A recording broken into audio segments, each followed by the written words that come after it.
Fallout New Vegas begins the same way every great American story does. With a bullet to the head and waking up in a bed as an old man's touching you, asking you to smell his fingers. He patches you up, lets you loot his house, and then just lets you leave. No questions, no bill, no wife.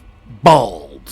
The patron saint of holes in the head and gecko bite wounds. The man, the Mitch, the legend, Doc Mitchell. And yet, we never think to ask, what if Doc Mitchell didn't just patch you up? What if he was the one out there, mowing down his friends' enemies and yelling at NCR troopers like a deranged retiree with a vendetta? I know what it's like having something taken from you. So I did what no one asked for, except for the Pale Void Knight. In memory of Pumbaa, I became Doc Mitchell. Rest in peace, buddy. No armor, no companions, no Todd Howard to save me. Only items that Doc Mitchell has, uses, or sells. I can barter for items as long as they're part of that list. He is a vendor after all, just a man, with his mustache, medical degree, and an ever-growing regret of stepping outside his front door. I'm not saying this is a good idea. I'm just saying Doc Mitchell deserves to leave that house at least once before he dies. This is gonna be stupid. This is gonna be painful. It's gonna be legendary.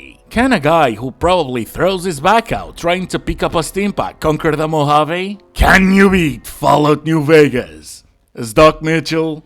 A tickle to the brain and a weird dream later in the Courier now believes to be Molebutt. Doc Mitchell's base stats are set in stone, but the Courier's got an extra 5 points for the special, so I'll just be one-upping whatever I feel like. That leaves me with 18 intelligence, 6 perception, charisma and agility, 5 endurance and luck, and 4 strength. Mitchy boy then asked me to sit on his couch, but he didn't think that I was funny. After giving in, I tagged barter, medicine, and science and chose the early birds and good-natured traits. As for the items he gives me, some of them are the Courier's, others are from the Courier stash. I'm not gonna use a single one of those. This is Doc Mitchell's items only, but he does also give me some steam packs and his old vault suit. Those I can use. Especially since that suit is the only thing that I can wear until I find a field hand outfit.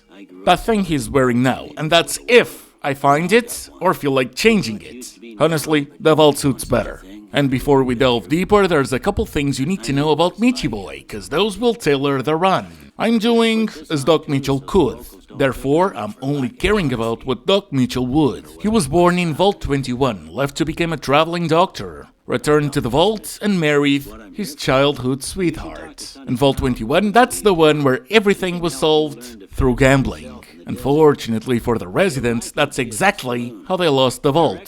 Mr. House had a better hand at blackjack, and then he filled most of the place with concrete. That is what Doc Mitchell had that was taken from him.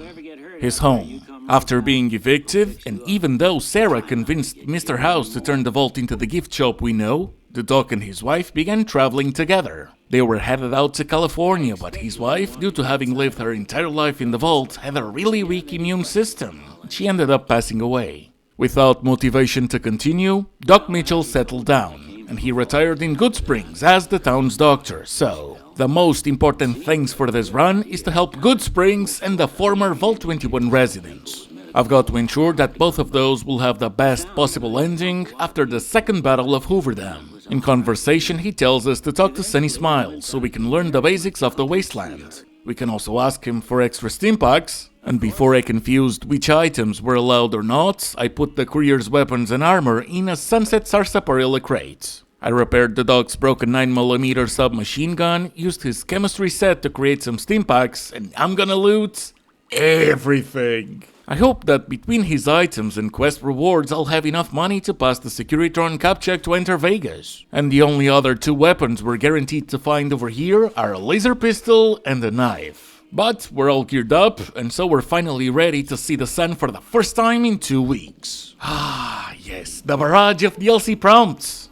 Second thing I see is Victor. I thanked him for helping me move out of the old apartment, sold some stuff to Chat, put on the jumpsuit, pre-war hat and reading glasses as well, since they were laying around in the dog's house, and I went on to the schoolhouse, where the only thing that I find is giant mantises. At this point, I was still deciding whether or not I'd go no looting, or looting and buying only items that Doc Mitchell had copies of. Now, because of the cop check, since he doesn't own an NCR outfit or a passport, I decided to go with the latter, cause then again, he's a vendor after all, and he has an SMG, I gotta be able to buy rounds. In the saloon, Sunny offers to teach us to survive in the desert. When I asked her if I could shoot the bottles using the laser pistol, she looked at me with disgust, threw a varmint rifle my way, and I said yes, mommy. I then reminded myself that this is a run as Doc Mitchell, and she asked if we'd be up to help her some more. I agreed, and so we're off to fight some geckos near Goodspring Source. To conserve ammo, I pulled an Init Bruv and saved the settler with daddy issues. One glance at this glorious bald head and mustache was all that she needed to forget why she came here in the first place. All the water she collected, she gifted to me. I'm now accepted by Goodsprings, and Sunny has one last thing for us to do. She wants me to find Brock Flower and Xander Roots, so I can learn to craft healing powder, which I cannot use. Doc Mitchell had none laying around, either in his house or inventory. But hey, a quest's a quest, so on the way to the cemetery I see Victor destroying the small bark scorpion, and I go on to stab some bloodflies. I grab the Brock Flower, the buds near the apartment Benny gifted me, and I think that the snow globe marks wife Mitchell's grave. Well, it better.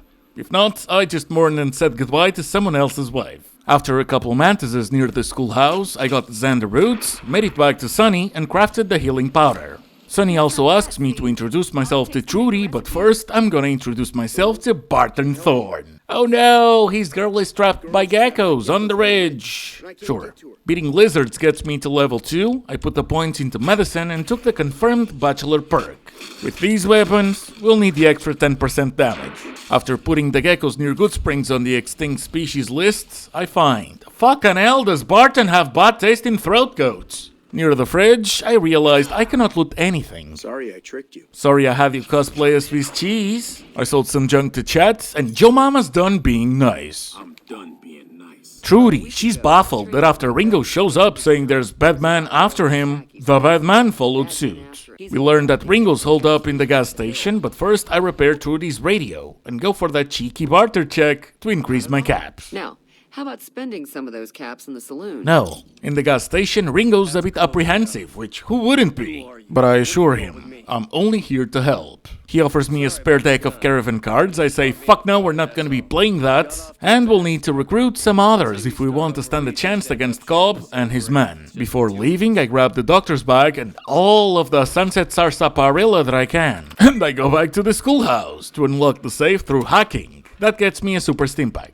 And some caps. Unfortunately, I'll have to ignore both the Mantats and the Stealth Boy. Back in the saloon, we don't really need to convince Sunny. She's in. She knows that the Pottergangers won't just leave Goodsprings alone. To add manpower to our ranks, we have the option to convince Trudy to recruit some townsfolk. Easy Pete to give us his stock of dynamite. Chet for his shipment of leather armor. And Doc Mitchell to cough up some extra stim packs. Too dangerous. Gonna kill all yourselves if I let you touch it. I don't have enough explosive skill to convince Easy Pete, or enough speech to convince Trudy, even though I'm so close. As for chats, I do have the barter, so to see if I can level up before we continue, I made my way to the Goodsprings cave, fighting some coyotes along the way, and inside we have a haunting discovery to make. Sonny mentioned before that Doc Mitchell treats gecko wound bites more than anything else. Well, that's because most people actually survive geckos. An entire pack of coyotes, not so much. And we've got the bodies within the cave to prove it. Amongst the loot, I got me a couple laser pistols, some caps, and a medicine magazine. Near the sinkhole, another coyote gets me to level 3, I round medicine to 60, and put the rest of the points into speech. And in the Devil's Gullet, I couldn't get anything. So I go back to town, Doc Mitchell spares some extra supplies alongside the steam packs he would give us anyway, sold some more stuff I wouldn't need, and we can convince Trudy now. I give the good news to Ringo, and that triggers the attack. Sunny immediately warns us that the Powdergangers are on the move. We've got a town to keep safe. The laser pistol started melting these guys, but that's when I see Cheyenne coming to the front lines. I can't have her die on my watch. I make use of odds, become vilified by the Powdergangers, but idolized by Goodsprings. Mission accomplished. I owe you a huge favor for this. Ringo throws 100 caps our way, says he will stay here for a while longer and that we should visit him in the Crimson Caravan sometime. Then, as I start making my way out of Goodsprings, You need to be careful. It's dangerous out here. Victor somehow knew that we were in trouble. And well, it's not the best idea to go into Cazador territory, so let's heed his advice. Approaching Gene, we see that we've got options. We can go directly to the Strip, through Sloan, or the long way around through Prim. And I don't think Doc Mitchell would have gone mountain climbing, but I do want to visit Sloan first. In the underpass, I find yet another laser pistol. Powder gangers are chasing me. I let Chomps take care of it, and here's Snuffles. She's a cutie. I patched her leg, stole their money, cause it's gonna be a bitch to find 2,000 caps for later. And Chomps even thanks us. He also warns us about Deathclaw territory, so yeah. I'll go the other way around. May as well assess the state of the Mojave to try and influence it in a matter that would most benefit those that we care about. That and well, honestly, there's another location I'd like to pay my respects in. Arriving at Prim, an NCR trooper tells me the town's off limits. So I tell him that I'm either an unaffiliated doctor or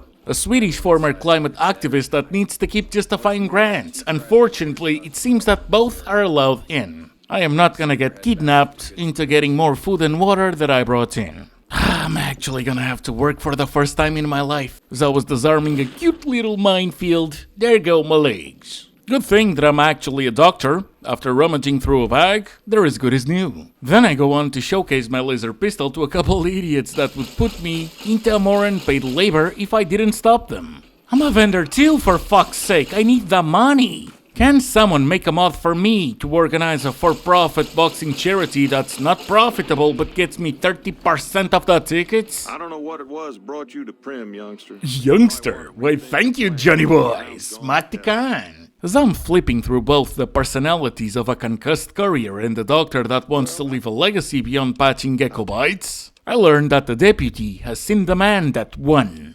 Gave Doc Mitchell extra work with no pay. And 2, desecrated the cemetery where the wifey's trying to rest in. Unfortunately, the deputy is a hostage of the escaped convict. In the Bison Steve Hotel, I keep on using the laser pistol. Not only is it gonna be useless in the later stages of the game, but I can't really afford to throw away the submachine gun's ammo. Not unless I'm really in a bind. These guys are an embarrassment to themselves.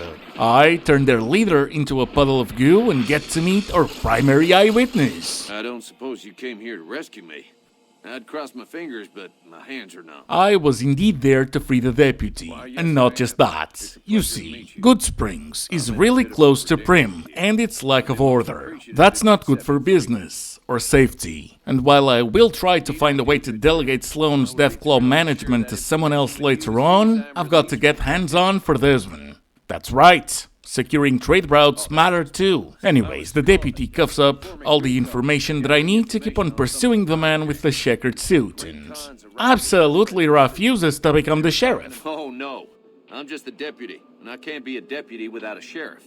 It's called chain of command. Well, I've got options, but only in theory. Cannot go near the NCR correctional facility to ask Myers. The powder gangers would shoot me on sight. Prim Slim? That is Fallout 4 iBot levels of useless, so let's have a chat with the NCR stationed outside of town. Lieutenant Hayes would gladly do it, but he doesn't have enough men or weapons. In fact, his unit can barely hold their own against the powder gangers as it is. On the way to the Mojave outpost, by going through the Vampa Dry Lake and keeping myself to the left, I managed to avoid the jackals, the ants, and the rat scorpions. I sold some more items to a traveling merchant, putting me over 1,800 caps. Now I'm feeling bad about stealing in Sloan. But hey, better safe than sorry. As for Major Knight, a barter skill of 20 is all we need to convince him that having Prim and the trade routes under the NCR would help the West. He agrees, and I go on to stare at the end of the I-15, the way to California, where the missus and the doc could have had a brand new life. But didn't. So, back to Hayes.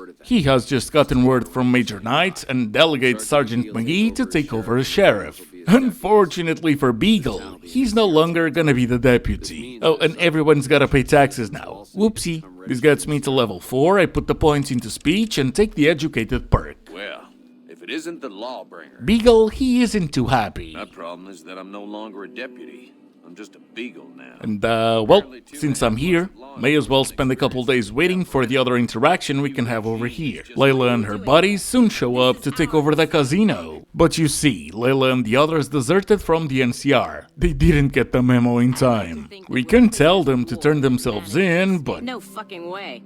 We're deserters now. And so, they left. I waited a couple more days, and the casinos opened up. Not that I care about the gambling, and so the journey continues. On the way to Nipton, I didn't see Thomas or Jacqueline anywhere. In fact, I confused the Viper with Thomas. That guy wouldn't leave me alone, so I put him down, and who shows up even though he had just ran away? Yeah! Who won the lottery? I did! Near the trailers, I fought the rat scorpions because there's a chance of a little something spawning here.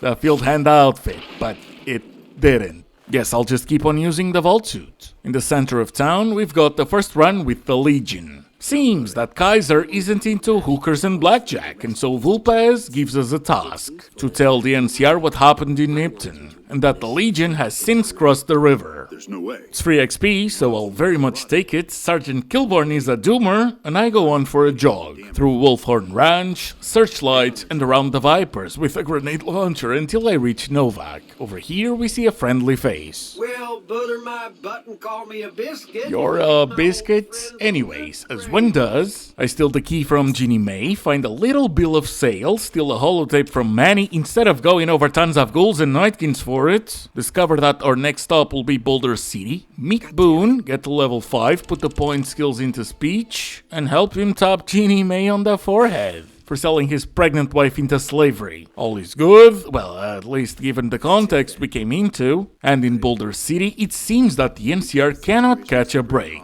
They've got a situation with some great cons, but fortunately for us, these are the exact same cons that were traveling with Benny. I offer myself to mediate the conflict, and Jessup, he's a little surprised. That courier Benny wasted back in Good Springs. You're supposed to be dead. Yeah, well, I got better. We learned that Benny betrayed them and left with a platinum chip, and through a speech check we can convince the cons to let go of the hostages as a gesture of good faith. Jessup, he even throws a souvenir our way, Benny's lighter. This puts me at level 6, I round speech to 75, dump the rest of the points into medicine and take the toughness perk.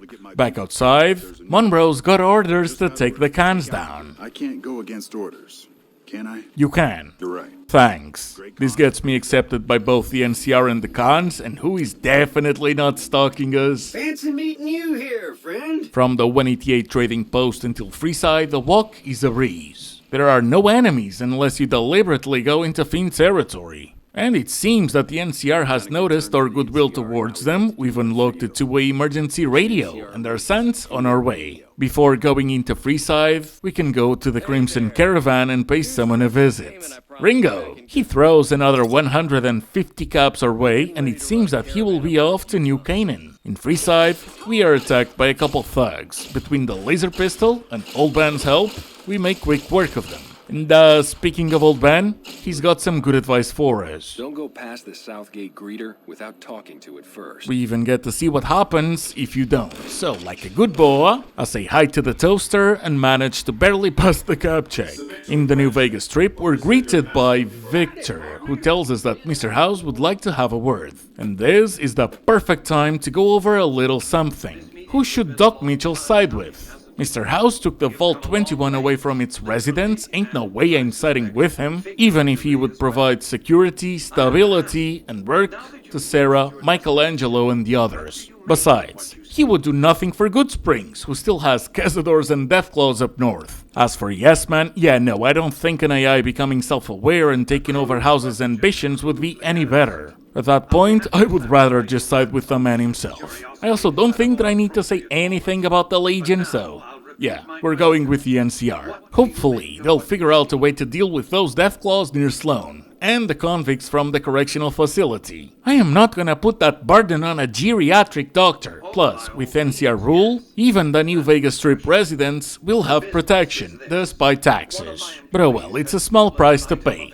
Monthly, I presume. Back outside, and it seems that Ambassador Crocker wants to meet. Alright, oh, and Billy's got jokes. I take my wife everywhere, but somehow she keeps finding her way back. I did it! Okay, let's meet the Ambassador. Crocker recognizes the tension between the NCR, House, and the Legion, and is right to want to gather some allies for the inevitable second battle of Hooverdam. To begin, we are tasked with making contact with the Boomers. Can't believe I'm gonna put Doc Mitchell through that. But first, I promise to help both the people of Good Springs and the former residents of Vault 21, so let's make the rounds. Just across the embassy lies Michelangelo's workshop. He is the artist responsible for pretty much every sign you see on the New Vegas Strip.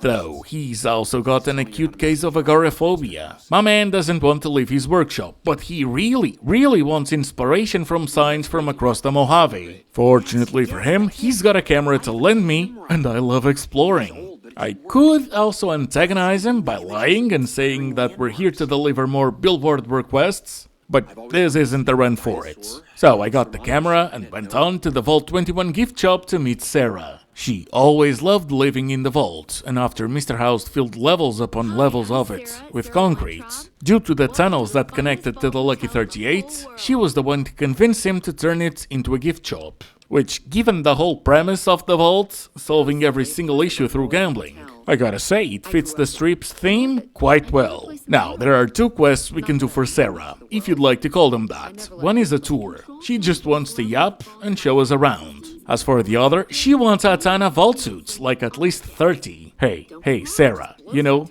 leather is my specialty. Unzip it, heat it, and rub a shine onto it. Really? Well, I don't even know what to say to that. Just don't say here, now. Ha ha ha. Okay, why don't you help me out? And in the meantime, I'll think about where to take advantage of your skills. So you know I'm fucking with you. If I give her the suits, she's gonna want to sleep with us. There's no fucking way I'm having Doc Mitchell get it on with someone that called him mold butt when they were a kid. Out of the question. And honestly, it's also a really neat excuse for me not to have to go exploring vaults since I'm taking being old. Seriously, even though I'm just a concussed courier, I know, still. What I did want was the XP, as the skill checks helped me to get to level 7. Points to medicine, and I talked to her again because after all, this is also a hotel now. And we've got some nostalgia for it. Through another speech check, she can give us a friend discounts, and we can spend the night reminiscing of the good old days. Now, even though this isn't really a quest for the previous Vault 21 resident, it is for a current one. And who am I to dismiss helping someone that's been living on my childhood home turned hotel? Cue Carlitos. Hey, do you mind? I'm trying to drink myself to the ground right here. You mean underground? Damn straight. Besides, Carlitos is a friend of Sarah's, and he's in a bit of a pickle. You see, when he used to work in Gamora, he met Joanna in the Atomic Wrangler, and is the reason why she's working there. The two fell in love, but one of the bosses, Cachino, agreed a bit too much with Carlitos' praises of Joanna. Long story short, he doesn't care that Joanna's a prostitute. I would, but this isn't my story. So, the plan is very much to meet her, let her know that Carlitos would love to run away with her, and if she's in, we'll make it happen. And so I made a beeline to Gamora. Well, what do we have here, huh? Let me guess. You've heard about the mistress who makes all your fantasies come true. I had to fight so bad the urge not to click on the thingy. Joanna, go home. Carlitos misses you. We agreed to talk in her bedroom so no one can eavesdrop, and albeit a bit afraid, she's in. This changes everything, she says. Though we'll have to find a way to help her friends leave as well. I assure her, we'll get it done, safely, and all that's left is to give the word back to Carlitos. She's in. To help them escape Freeside, we're tasked with meeting with a couple guys that owe him. Just talk to Big Beard next to me, pal. Whoever's got the biggest whiskers does the talking. Sure. Let me guess, you want to know my secret. How I got my beard to grow in so thick. Exactly. Sorry, but I can't tell you that. Anyways, they agreed to help out. I let Joanna know everything's in place, and she meets us in the lobby. Then we just walk right out. Smooth. You've made it. Thanks so much for your help. I owe you more than... Wait, what's that? An ambush. Omerta thugs show up to reclaim their workers, and then they said hello to my little friend. I don't know how we pulled this off. I do. SMG. Both Carlitos and Joanna thanked me, I refused to take payment for helping them, go back into Gamora, and I knew eventually we'd have to deal with the Omertas. Honestly, I don't think Doc Mitchell could have handled that, but what a concussed courier can perfectly do is to run with a concealed weapon until they are in front of Big Sol, poke him until he goes on to dream on the big sleep, and pop as many steam packs as need be on the way out. No one chases you outside, so with that taken care of, I go on to do some photography. Camp McCarran, the Sunset Sarsaparilla HQ, Novak's Dinosaur. I get to level 8, points to speech, I take the second rank of the toughness perk, then the Bison Steve, Helios 1, and Michelangelo gives you 750 caps and a ton of XP for 5 pictures. On the way to meet the boomers, we make some good old cowboy patties, and here comes George, the boomer that's not really part of the boomers. He wants to make a bet. I don't want to forget to come back for it. In fact, what I want to do just doesn't fit Doc Mitchell. It is what it is, so I make a run for the left hill, avoid dying from the bombardment. The gate guy is in disbelief. Raquel wants to introduce me to Mother Pearl, and Pearl's a lunatic. I've been waiting a good 5 years for an outsider to come along and visit. Yeah.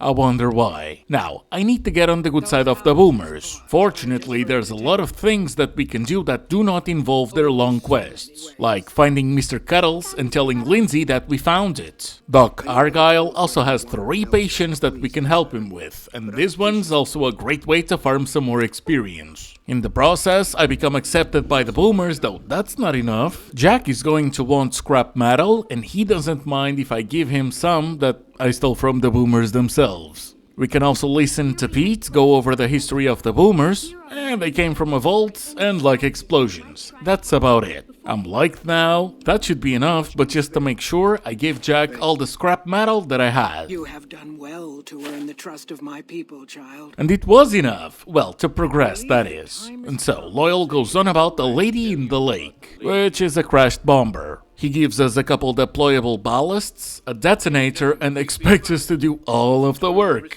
To be able to breathe underwater, Jack's been working on a rebreather, but for him to assemble it, I'll need to find a pressure cooker. And while I didn't find any in Nellis, there was one in Good Springs. Thanks.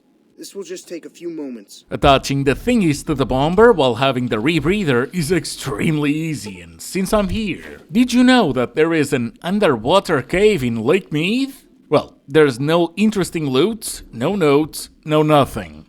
It's just eye candy, but it is pretty and a cool finds. Anyways, with the press of a button, the bomber's now floating. Loyal, or rather the robots, will do the rest, and Pearl allies the boomers with the courier. Whatever we choose for the Battle of Hooverdam, they are with us. It's interesting that the ambassador wanted us to get the boomers on their side, but that's simply not an option in itself. We're now idolized, and for level 9 I get speech to 100 and dump the rest of the points into even more medicine. Back to Crocker, and he's got another task, this time in Freeside. NCR reports point to the Kings as being the source of violence in town being as high as it is, specifically to a king named Pacer. If he is removed, the violence will stop, but if he gets killed, the NCR will likely get the blame for it. So our best bet is to investigate the Kings in their school of impersonation. Before we can meet the king, we meet Pacer. Immediately, he tries to extort money from me. Through a speech check, I can say that I am new in town. Just wanted to pay respects, and the sucker falls for it. Now, the king isn't simply gonna listen to me because I ask something nicely. We've got to build a reputation, and one of the things that the king wants us to investigate is a guard named Ores. Ores asks double the amount of money to escort anyone to the new Vegas Strip. Something seems fishy. And that is because something is. Hey, slow down. Thugs attack us right before we get to the gate, and with 3 shots, 4 guys go down. Yeah, it's a scam. We can even examine the bodies. They are playing pretend. We let the king know, and we're then tasked with inquiring why some of the townsfolk have been attacked. Upon talking to Roy, we can see that the people do have the king in great esteem. As for who attacked them, I'll just let Wayne tell you. We had just about had it when one of them said, "Hey Lou, we gotta go." At least I think he said Lou. It might have been something else. Now that I think of it, he said Lou something with a T. Tennant, that's what he called him. Lieutenant. He probably said lieutenant. Back to the king, and Pacer is sitting alongside him now, listening to every single word we say. To get to the bottom of this, the king asks us to talk with Julie Farkas. And when we mention what's been happening with the NCR, it turns out the followers of the apocalypse, or at least Julie, know Major Elizabeth Kieran quite well. Julie knows that something has been happening, but our best bet would be to ask the Major ourselves. And while we can just tell the Major that Julie sent us, we still have to gain clearance to enter their hideout. For that, a missionary's got a little test, so we can prove or pretend that we are an NCR citizen. The most popular president in the NCR history is Tandy. The original name of the NCR capital, Shady Sands. And the animal on the NCR's flag, that is a two-headed bear. So, inside the building we see Elizabeth. She's handing out food and supplies. And although she's only doing it for NCR residents, it's a bit hard to believe that these are the soldiers causing violence. And that's when Elizabeth says something interesting. Under her command, the NCR sent an envoy to the king offering to coordinate the relief efforts. But that envoy was brutally beaten, barely survived. I heard that NCR soldier lady told you some wild story about them sending a messenger to us to work out some deal. That's bullshit, and it's nothing to bother the king with. Pacer's being sketchy, as per usual. And as for the king, he doesn't care that the NCR is giving out food to their own. In fact, that explains the guards. What he doesn't appreciate is them keeping all the food to themselves. So I tell him, they sent an envoy. Wait a minute. They said what? Then we're interrupted, because that bird shit for brains Pacer went on to confront the NCR. Why the hell are you here? Got this under control? No, you don't. You're cowering in a bus stop. Fortunately, we can explain the entire situation to Elizabeth, de-escalate the entire thing, and assure cooperation from both factions. After all, they both want the same thing for the people in Freeside. Looks like you get to be a hero. Enjoy it while it lasts. Idiot. You've helped us plenty. So I'll tell you what. Just this once. Name whatever you want. And if I can make it happen, it's done. This gets me to level 10. I max medicine, put the rest of the points into energy weapons, and take the Fight the Power perk. As for that wish, I'll just ask for the violence against NCR citizens to stop. The king says that may be above his pay grade, but we remind him. All I'm asking is for him to try. And so I can go back to Crocker after a job well done. I get 1300 XP, 600 caps, and a request from Colonel Moore to meet her in Hooverdam. And that was another level up, so I just did more of the same. In Hooverdam's offices, Colonel Cassandra Moore has another important task for us, to deal with the Great Khans. We can find a way to break their alliance with the Legion, or we can kill them all. And I cannot kill them. No, not because of morals. I literally cannot kill them. Not even Jack. And the reason I thrive is because I cannot go to Dead Sea's quests and kill NCR officers at Camp Forlorn Hope, which if I did, I could become the chieftain of the Great Khans. That quest is one of the requirements. I also cannot use a stealth boy to get near Melissa in Quarry Junction. I wouldn't stand a chance against Deathclaws either. So, I've decided to help the Khans to see if the quests that I can do would be enough to break the allegiance they have with the Legion. Melissa, she wants me to look for Anders. Jack, he can be convinced to start crafting more stimpaks and less Jet and Psycho, and I quote, "It's bad for your karma." You're right. I should start a side project making meds to keep my aura clean. I then fast traveled to Searchlight, outran the ghouls until they got bored, and so much for the Alliance, huh? Anders was caught smuggling cams. Well, Anders is cosplaying as Jesus now. I help him down, but before going back to Red Rock Canyon, I go on to Cottonwood Cove. I told the Legion Explorer that I'm a friend, cause I know how to lie. Grab the Legion patrol notes from Aurelius of Phoenix's desk, give them to First Sergeant Oster, bug the Legion's radio, and meet the Weathers. That's not the line, say the line. When will we be free? Thank you. In a minute, I'll take care of it. Through a speech check, Canyon Runner can be convinced to lower the price to 150 caps. The Weathers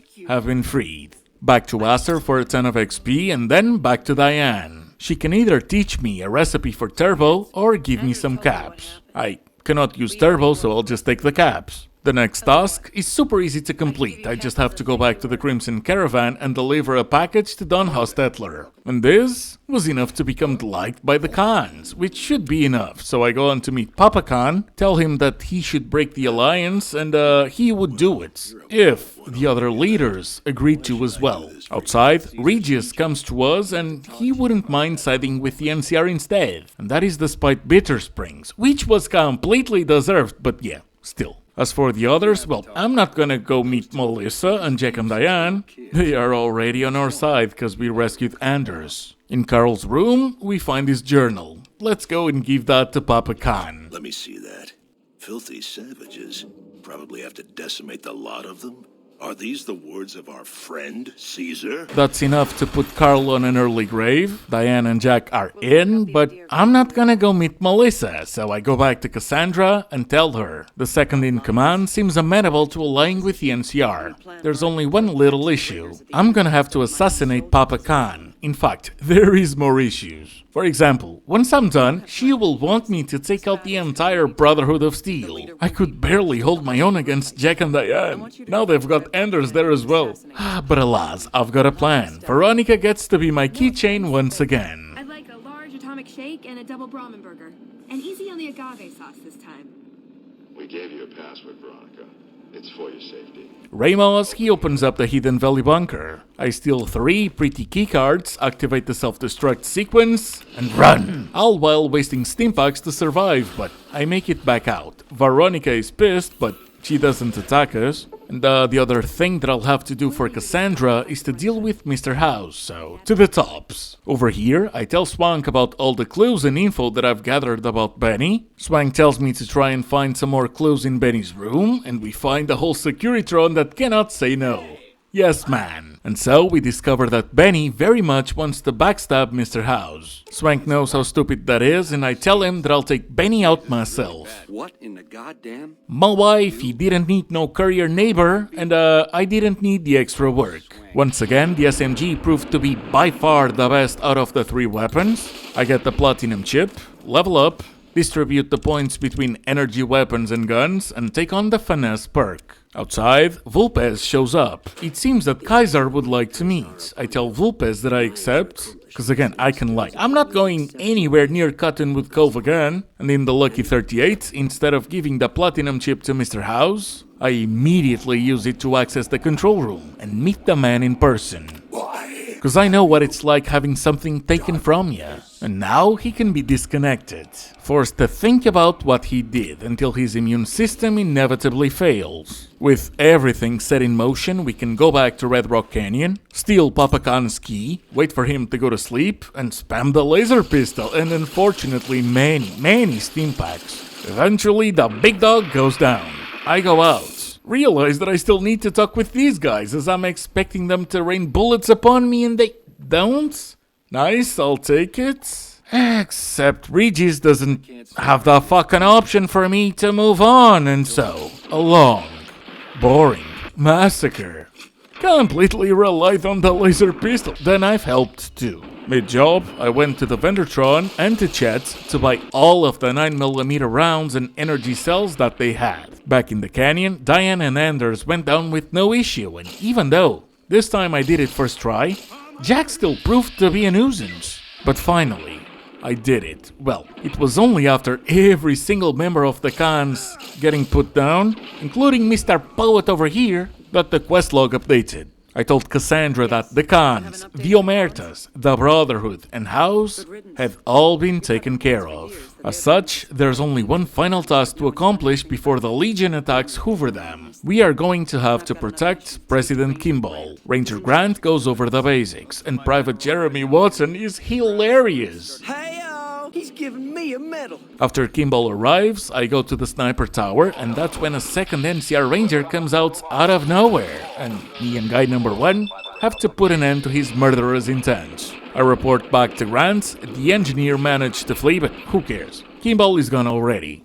And Not now. What do you mean, not now? Yes, now. That's 1000 XP, I get to level 14, more points into energy weapons, and I'll take the bloody mess perk. Cassandra's happy, and it seems that General Lee Oliver's briefed everyone else regarding a change in strategy. So, it's our turn to go meet him and see what this change is. I'm in the beginning stages of planning out an assault on the fort. Oliver then says it's time to plan an assault on the Legion. However, you know that's not how it goes. Before the general can continue, news arrive. Legionnaires are storming the power station. The second battle of Hooverdam has begun. It now falls onto us to solve this mess. And you know that little horde of NCR heavy troopers that protect General Lee Oliver if you do the Legion's ending? Yeah, those would have come really handy, if only that was an option. Outside, Mike tells us that the Legion's coming in from the intake tunnels. If we turn on the turbines, the issue will solve itself, but I've got a better idea. I run,